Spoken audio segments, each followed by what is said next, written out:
Shalom, shalom. Israel's going to die by Yahweh. Let's give our praise to Yahweh. By Hashem, y'all shout honor and glory to him. All right.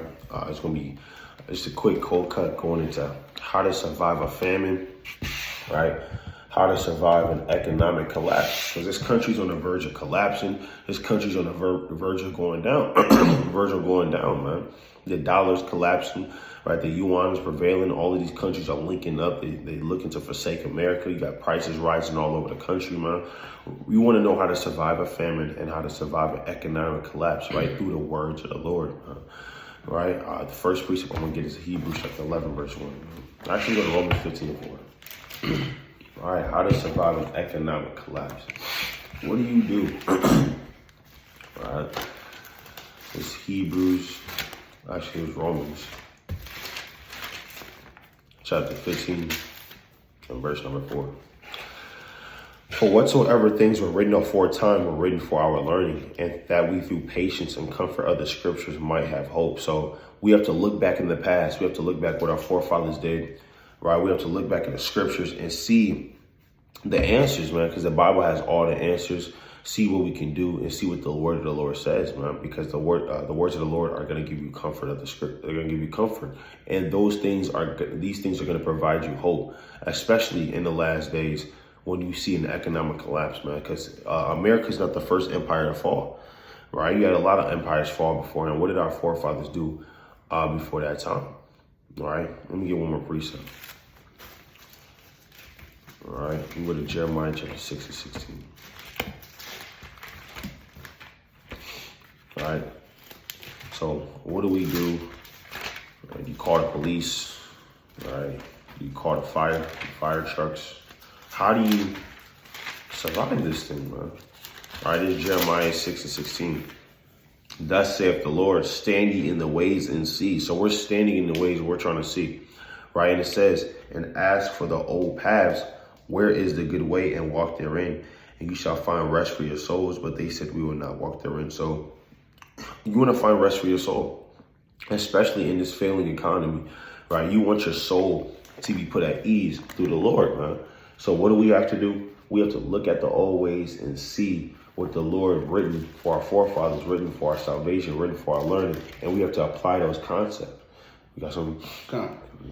Kanye, like the brother saying, one good way is to remember the precepts, right? Remember the accounts of our forefathers. It's 1 Corinthians chapter 10 and verse number 11. It says, now all these things happen unto them for examples, and they are written for our admonition, upon whom the ends of the world are come. So the things that are written, they're literally written for our learning, for our understanding, and for us to be able to, chew the meat and spit out the bone. I believe that's how it goes. Cool. So, learn what our forefathers did in righteousness, apply that, and the wicked things that they did that got them destroyed, and cast that away. We'll get this real quick in the book of Psalms, chapter 50 and verse 15. And again, this is how you survive a famine, an economic collapse, right? It's not about making a bug out bag, packing the most waters, packing the most wood and the most fire, and have a carnal mindset. Not saying, you don't want to prepare. Nevertheless, you don't want to put your trust in carnality. Like this Psalms 50 and verse 15. It says, and call upon me in the day of trouble. I will deliver thee, and thou shalt glorify me. So the Lord said, call upon him in the day of trouble. Right? The Lord didn't say, call 911. Hey, there's not going to be no 911 in the day of trouble. All right. You're not going to have no other choice but to call upon the Most High. And by that time, your works better match your faith. All right. Right. Let me get one more precept. Again, the Most High said, call upon me in the day of trouble, and he's going to deliver us. Right. Again, man is not going to deliver us in that day. Let's go to the book of Job, chapter 5, and verse number 19. Right. And again, one way to survive a famine is faith. Right. You got to have faith in the Most High. This Job chapter 5 and verse 19. It says, he shall deliver thee in 6 troubles, yet in 7 there shall no evil touch thee. In famine he shall redeem thee from death, and in war from the power of the sword. So the Lord said in famine, he's going to deliver us from death. And again, this can't happen unless your works, your faith is already built up. Right? Reading on, it says, verse 21, thou shalt be hid from the scorch of the tongue, neither shalt thou be afraid of destruction when it cometh. At destruction and famine thou shalt laugh, neither shalt thou be afraid of the beasts of the earth. So literally all this is going to happen. The protection of the Most High is going to come upon us in the days of trouble, in the famine, right, in the economic collapse, in Jacob's trouble. If we what? These things are going to come upon us, but we're going to have that protection if we would have faith. Again, if you lack faith, then you might as well just give up right now. Right? If your mindset is, hey man, when Jacob's trouble come on, I think I'm gonna make it. So your mind already doubted. You don't have no faith in the Lord. You're not trying to go through the precepts and trying to encourage yourself for the Most High. Brother, if anything, you need to start going through the precepts right now and start getting built up. Right? Mentally and spiritually prepare yourself for the days that's to come. Keep the faith, have hope. Nevertheless, you still got to remember these precepts. Right, you got it. That's right. You got to have the faith, man. That's the first thing you got to have, man. And none of these, the things that we're going to bring out to you would work without the faith. You got to have faith first, right? It's Hebrews chapter 10 and verse 35. Cast not away, therefore, your confidence, which have great recompense of reward. So the Lord said, don't cast away your confidence, right? Don't cast away your faith, which has a great payback of a reward. Your confidence is going to bring a reward, man. The Lord said, don't cast that thing away. Verse 36, for you have need of patience, that shall, after you have done the will of God, you might receive the promise. Because the thing is, what comes with faith is patience, man. Now, you can't believe, but then want it on your own time. What do you know when it's going to come. You know exactly what time it's going to come. So you really don't have hope. You don't have faith, man. The Lord said that in Romans chapter 8 and 24. Well, if you can see it, why is it yet hope? Right? Paraphrasing. At the end of the day, you have to have patience, right? Because you're going to receive the promise after doing the will of the Most High through faith. Verse 37, for yet a little while, and he that shall come will come and will not tarry. Now the just shall live by faith. So the just are going to live by faith. The Lord said, if you're a just man, you're going to live by faith. Meaning you can't see these things, but you always believe what the Lord says. So you're going to live by what he said just by faith alone, man. Right? The just are going to live by faith. But what? But if any man draw back, meaning if you draw back to having no confidence, you draw back to stop believing in the Lord, you draw back to only believing in things that you can see, like Thomas Didymus, you have to put your finger through the hole to actually believe. The Lord said, hey, blessed are they that believe and have seen me not, man. Right? Paraphrase. So you want to be those that believe without having to see. But if you draw back, what? My soul shall have no pleasure in him. But we are not of them who draw back unto perdition, but of them that believe to the saving of the soul. So for you to save your soul in an economic collapse, for you to save your soul in a famine, you have to first believe. Because if you don't, the Lord is going to destroy you for not believing anyway. I mean, think about it. What if somebody didn't? What if you told your mom that you want to be a basketball player or a football player, or you want to tell your mom that you want to grow up to do this, that, and the third, and she said, I don't believe in you. That hurts, man. I don't believe in you. Go wash some dishes, boy. Damn. Damn, that cut your soul up, man. You gonna be at home crying all day. Hey, Jay, do that. They ain't believe in me. All right. And he grow up to be the best whatever, man. Right? And then he say, yeah, this is for all the people that didn't believe me. They always say that. This is for all the people that didn't believe in me. Right? Hey, the Lord gonna come back and this for all the people that didn't believe in him, man. He gonna destroy a lot of them. Right? So you want to believe in the Lord, and you want to believe in what he said to the saving of your soul. Because if you don't believe, your soul not going to be saved. You can't have, the Lord not going to have pleasure in you. Right? This Hebrews 11 and 1. Now faith, this is the definition of faith. Now faith is the substance of things hoped for, the evidence of things not seen. So that's why the just shall live by faith, because you're not going to be able to see it. Right? The Lord said the things that he has, you can't see. You just got to believe he said it, man, and it's going to happen. So that's the definition of faith. The evidence of, it's like the substance of things hoped for, the evidence of things not seen. For by it the elders obtained a good report. Our forefathers obtained a good report from the Most High for that, man. Right? Our Job, right? Peter, the disciples, right? They believed, man. Ezekiel, Isaiah, King David, right? King Solomon. Our forefathers believed and they had faith in the Most High, man. Right? They obtained a good report. What does it say? Through faith, we understand the worlds were framed by the word of the Most High. Yeah, we weren't there, but by faith, we believe that actually happened, right? And it says, so that the things which are seen were not made of things which do appear, right?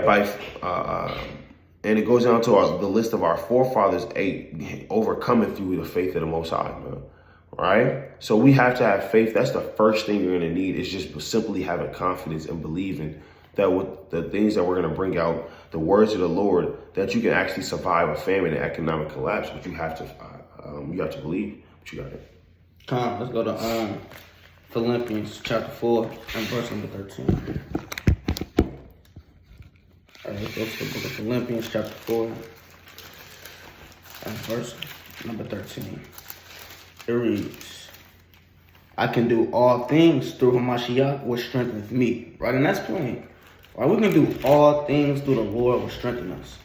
And that part of all things is what? Keeping the faith and enduring the famine. Again, that's all. Everything still goes back to the faith.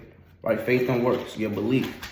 And again, the Lord said we can do all things through Hamashiach. So even if, you know what I'm saying, when brothers is in that day, they faint. Again, the best thing to do is to remember the precepts. That's why it's important to study right now. Right, brothers shouldn't be studying solely just to be praised and go out there and cut up a Christian. No, ultimately we studying and we mentally and spiritually preparing ourselves to be able to get built up for the times that's to come. Right, to get mentally prepared for the famine. Right, for the economic collapse, for the food shortages. Right, reading to remember the accounts of our forefathers and what they did in the time of trouble. Right, ultimately, this should be the reason why we study. Right, of course, to go out there, edify the sheep, wake up Jake, defend the gospel, etc. Right, but another reason we should be studying is to build up the faith. Right, and again, you got the Bible, you got the history that back it up. Right, it's soundproof. And again, these are the reasons why we should always have the words of the Lord, His ordinances, in our mind. Let's go to Isaiah chapter 65. And verse number 13, it says, therefore, thus saith the Lord God, behold, my servants shall eat, but ye shall be hungry. Behold, my servants shall drink, but ye shall be thirsty. Behold, my servants shall rejoice, but ye shall be ashamed. So the Lord said in that day, His servants is going to eat. Who's the servants of the Lord? We're the servants of the Lord, right? The men, the women that put their brick in to the temple and put their hands to the plow and actually do the work. So the Lord said, if you're His servant, hey, you're gonna be okay in that day. So again, brothers shouldn't be, man. So I don't know. I feel like when trouble comes, just die. Right. Damn. Yeah, you just already down, brother. Hold on. The Lord said, if you're a servant, you go endure. It says, verse 14, behold, my servants shall sing for joy of heart, but ye shall cry for sorrow of heart. And shall have for vexation of spirit. Right? The Lord said again, if you're not His servant, you're not gonna make it.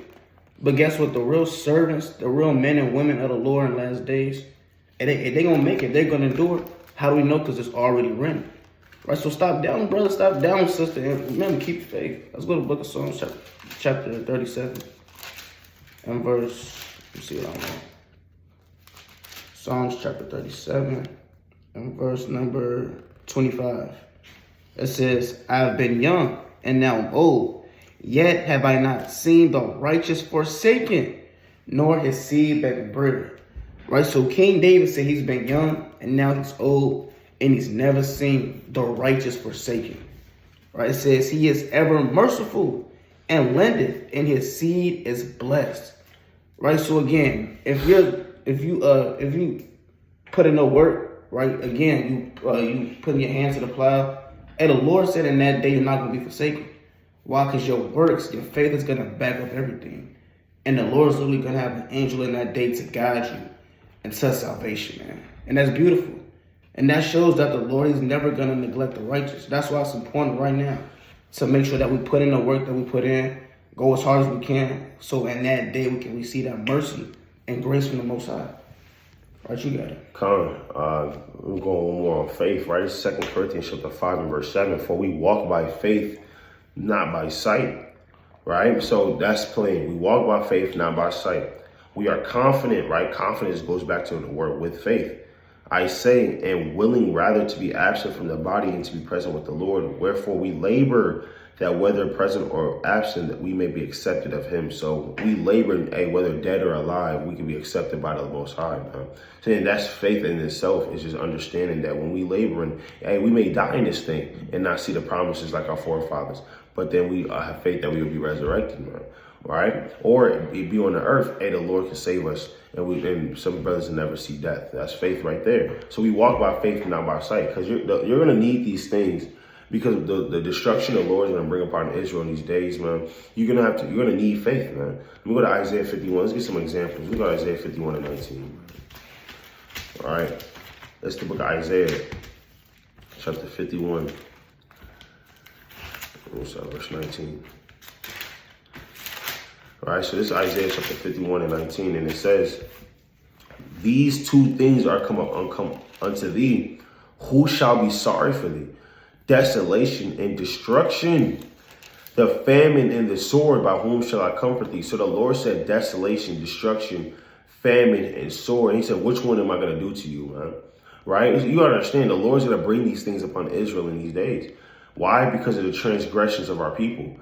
Right? And you gotta understand, the Lord said it's gonna be like the survival of the fittest out here, man. Who's gonna have the faith and who's not, man? People with fringes, head wraps, been in the truth for years are gonna fall out during these times, man. Because even though they knew, right, they went into the lust of not having faith. Right? And they went into their carnal lust and they just panicked, and then the Most High cut them down. All their works were for naught. Right? Let me go to 2 Ezra 15 and 17. All right. Let's look at the 2 Ezra chapter 15 and verse number 17. And it says, a man shall desire to go into a city and shall not be able. And that's the times we come into, man. They're going to be shutting down borders. They're going to be shutting down city routes. You're not going to be able to take a train to the next city. You're not going to be able to drive until you turn back around, or they will shoot on sight. Right? They're going to have helicopters at every damn border of the state. They're going to be shutting down cities, man.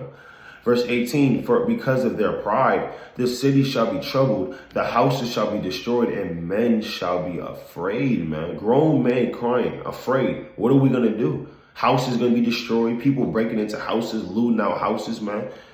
Right? Verse 19, a man shall have no pity upon his neighbor, but shall destroy their houses with the sword and spoil their goods. Here's the point. Because of the lack of bread and for great tribulation. This country has never seen a famine before. So for tribulation, lack of bread, houses gonna be getting rifled through, man. Right? They're gonna damn grab your little son by the head and slam him against the wall and say, get out my way. Right? And they're gonna be damn trotting over the stuff and trying to get to the refrigerator, man.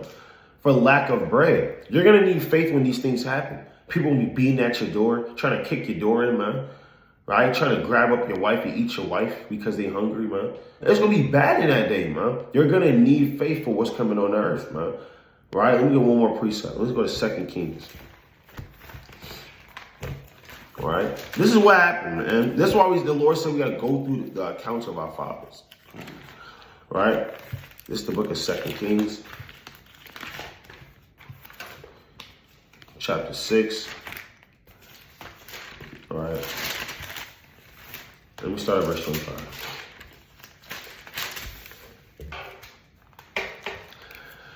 This 2 Kings chapter 6 to 25, and there was a great famine in Samaria, and behold, they besieged it until an ass's head was sold for 80 pieces of silver, and the fourth part of a cab of dung for 5 pieces of silver. We may go back to that. You may be selling pigeon doo-doo, right, for 5 pieces of silver. Or you're going to be selling a donkey head for 80 pieces of silver. Which one? Either going to be eating the brain of a donkey, or you're going to be eating the damn feces of a bird, man. And you're going to be selling it and bargaining, because that's what they were doing in the famine in Samaria, man.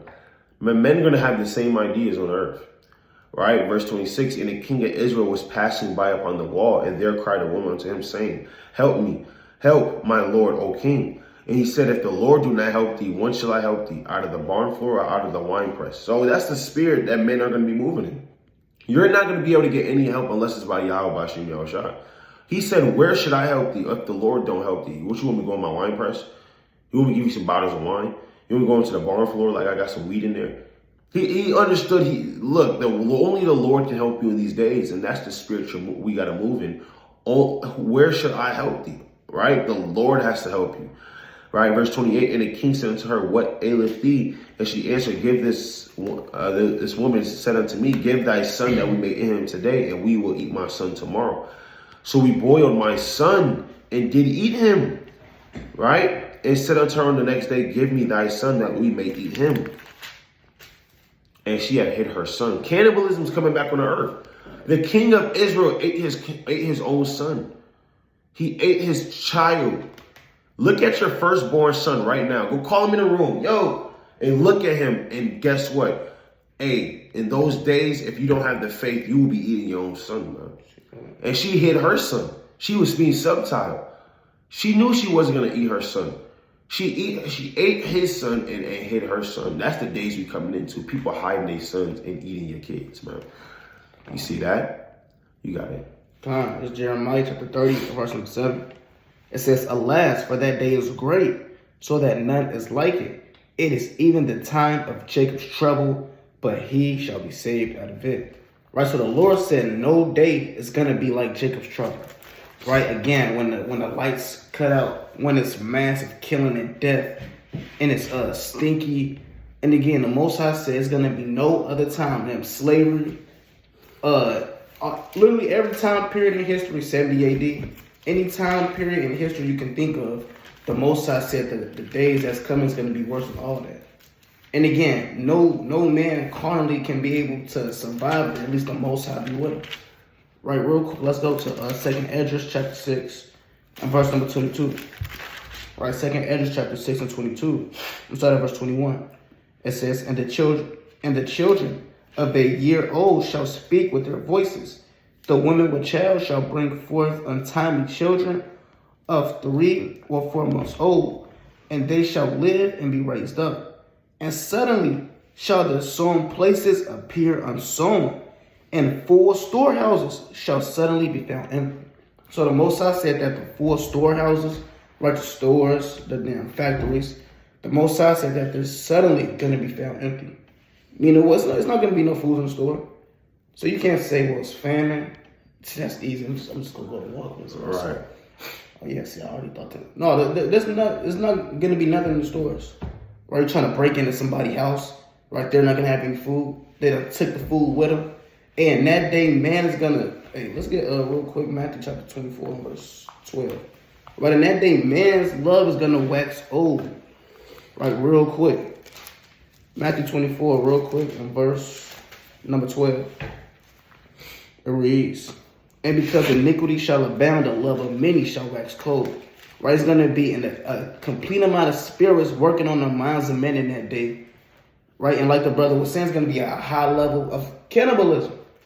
Right, Isaiah chapter 9 and verse number 19. And how do we know this? Because the Lord said there's nothing new under the sun. So the things that we read, the things that we're reading now, they're going to come right back to pass. Right, Isaiah 9 and verse number 19.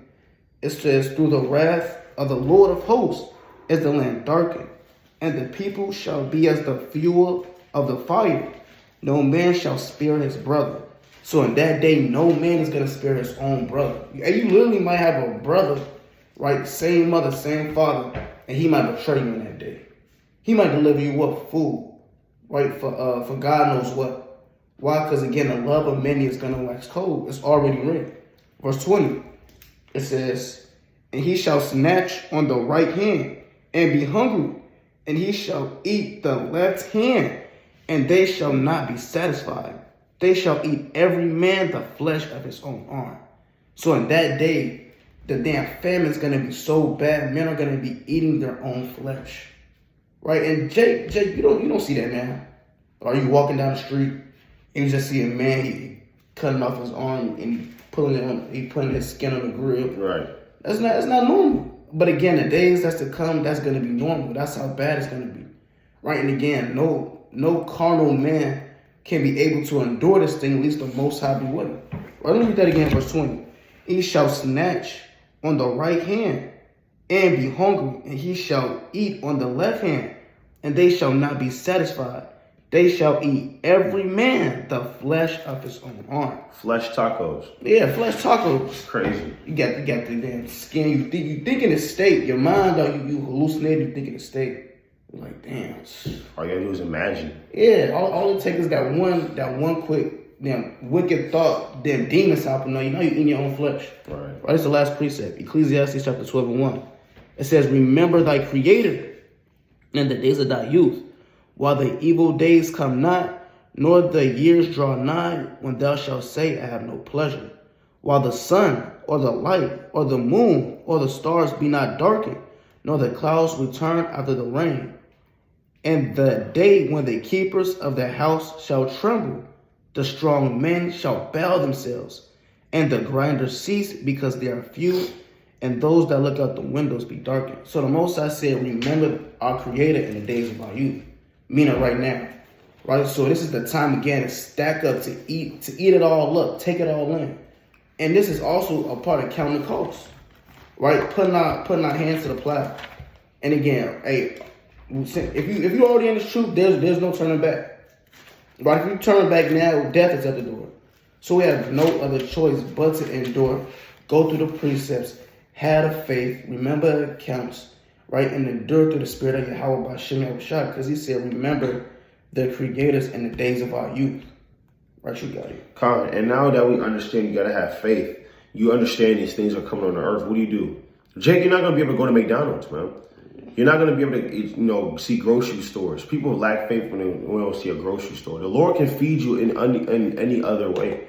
So let's see some of the things our fathers got fed by in these days, right? And understand how to build that faith up. Right, the Lord left these accounts on purpose. Right, let's go to 1 Kings 17 and 1, and it says, "And Elijah the Tishbite, who was of the inhabitants of Gilead, said unto Ahab, As the Lord God of Israel liveth, before whom I stand, there shall not be dew nor rain these years, but according to my word. And the word of the Lord came unto him, saying, Get thee hence and turn thee eastward and hide thyself by the brook Cherith that is before Jordan. And it shall be that thou shalt drink of the brook, and I have commanded the ravens to feed thee there." So the word of the Lord told Elijah that there's going to be a famine in the land. And the Lord told Elijah, go to the brook Cherith, and the Lord's going to feed him with ravens, man. The Lord can feed you with birds. You don't need to go to a grocery store when the Lord can get a dove or a raven out the sky to drop off loaves of bread. Didn't the Lord make bread fall from heaven? Isn't it the same God that destroyed Egypt and made water come out of a damn rock? Right? A rock. The Lord can do these things. You have to have faith, man. These things can happen all over again. He fed Elijah with a bird, man. Verse 5. So he went and did according unto the word of the Lord, for he went and dwelt by the brook Cherith, that is before Jordan, and the ravens brought him bread and flesh in the morning, and bread and flesh in the evening, and he drank of the brook. So the Lord gave him water and food to eat, man, right? Just for being righteous and declaring his words. Why can't that happen to you? That happened before. These accounts are written for our learning. Right? Let me get another precept. Right? Let me go to 1 Kings 19. Right? It's 1 Kings 19 and 4. But he himself went a day's journey to the wilderness and came and sat down under a juniper tree, right? Talking about Elijah. And he requested for himself that he may die and said, It is enough now, O Yahweh, take me away, for I am not better than my fathers. And as he lay and slept under a juniper tree, behold, then an angel touched him and said unto him, Arise and eat. The Lord can send an angel down to you while you're sleeping and tell you to eat the food that he prepared for you.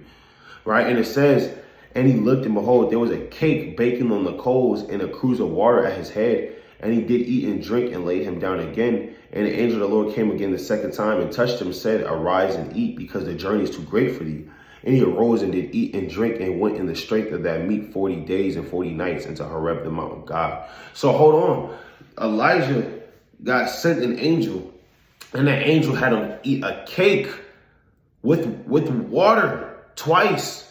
And just by him eating twice, he went in the strength of 40 days. The Lord can have you eat one time and you be good for a whole year. The Lord can have you eat 2 times, you and your family, and you can be good for a whole 2, 6, 5, 7 months, however long, man. You wouldn't have to eat every day because the Lord can sustain your body. And this is why we fast now. This is why we fast now and pray now, because You want to get your body used to not eating. I'm pretty sure Elijah fasted a lot. And he went in the strength of 40 days just by eating 2 times, man. The Lord can put the spirit in you to do that. So don't lack faith, man. When the Lord has these accounts written for our learning, you got it. Come on. It's the book of Exodus, chapter 17, and verse 4. It says, and Moses cried unto the Lord, saying, what shall I do unto this people? They be almost ready to stone me. And the Lord said unto Moses, go on before and take with thee the elders of Israel and thy rod, wherewith thou smitest the river. Take in thine hand and go. Behold, I will stand before thee upon the rock in Horeb, and thou shalt smite the rock, and there shall come out water of it, that the people may drink. And Moses did so in the sight of the elders of Israel. Right, so one way that Moses got water from the Lord, the Most High literally told him, at that same staff that you use to part that sea, go in there and hit a rock. Right? And again, man on a calm mind, they're not thinking like this. Man, if I want to just get some water, I'm just going to smite a rock real quick. No, but again, these precepts is written for our learning. That, and we already read in Psalms chapter 50 and 15, Psalms the 37th chapter, that the Most High will not forsake the righteous. Right, so what did he have Moses do? Because again, at this time, there was no water around. Right, there was in the wilderness. So how did they drink? And the Most High fed them. He gave them damn bread from heaven. And he told Moses to go to a rock and damn hit it. And guess what? Water spewed out the rock, man. Verse number 7. And he called the name of that place Massah Meribah, because of the chiding of the children of Israel, and because they tempted the Lord, saying, is the Lord among us or not? And that's wicked. Right? Nevertheless, like we read in verse number 4, when Moses was in distress, the first thing he did was call upon the Most High. And guess what? The Most High came through. And he literally fed and gave the people the water to drink through a rock. And that's how the Lord's going to be feeding men and women in the last days, through rocks, right? Through damn trees, through angels. Right, let's get this in the book of Bel and the Dragon. Right, Bel and the Dragon, chapter 1 and verse number 34. It reads, verse 33. It says, now there was in Jewry a prophet called Habakkuk, who made pottage and had broken bread in a bowl, and was going into the field to bring it to the reapers. But the angel of the Lord said unto Habakkuk, go carry the dinner that thou hast into Babylon unto Daniel, who is in the lion's den. Right, so this angel came before this man, and this angel just popped up. Right, and that day is going to be, the spiritual things is going to be on a very high level. Right, you may see an angel, you may see them. Only Lord knows. Right, only Lord knows. Right, nevertheless, the accounts that we read, we're going to be literally living that in the last days. Again, the things that the Most High requires are going to come right back to pass. Right? Verse 35. It says, and Habakkuk said, Lord, I never saw Babylon, neither do I know where the den is. Then the angel of the Lord took him by the crown and bare him by the hair of his head, and through the venomousy of his spirit set him in Babylon over the den. So the angel kind of grabbed him by his hair and then teleported him to Babylon. Right? And again, now, man that's carnal, they're going to read this and say, well, that's not realistic. A damn spiritual being grabbed him by his head. Right. And then transported him into a den and gave somebody food. Right. No, but the real men and women that have faith, that actually believe in these accounts, hey, they're going to look back upon it and say, damn, yeah, that did happen. Okay, yeah, the Most High did do A, B, and C for our forefathers. Right? And again, we got to remember these things because they're going to come back to pass. Right? Read that again, verse 36. And the angel of the Lord took him by the crown and bare him by the hair of his head, and through the I don't know how you say it, vehemency of his spirit set him in Babylon over the den. And Habakkuk cried, saying, O Daniel, take the dinner which God hath sent thee. And Daniel said, Thou hast remembered me, O Yahweh, neither hast thou forsaken them that seek thee and love thee. Right? And Daniel, he magnified and praised the Most High. Why? Because the Most High never forsakes the righteous. and he's never going to do away with his servants, man. And again, these are the accounts that we got to look back and forth to, right, and try our best to remember in the days of adversity. What you got? Let me get close and precept. All right, this is 2 Peter chapter 1, and I'm going to start at verse 12.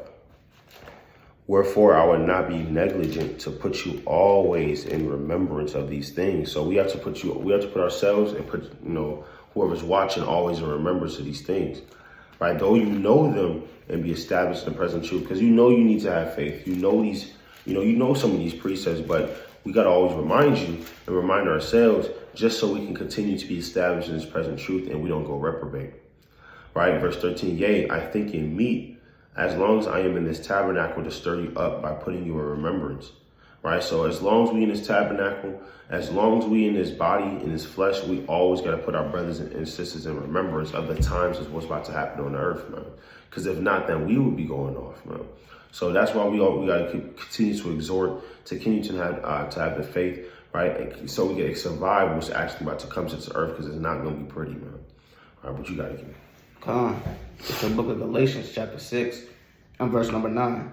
It says, and let us be not weary in well-doings, for in due season we shall reap, if we faint not. So the Lord said, let us not be weary in well-doings. Meaning, let us not get tired in doing good works. Let us not be weary in well-doings. It says, for in due season we shall reap, if we faint not. Right? And we're going to reap the benefits. Right? Imagine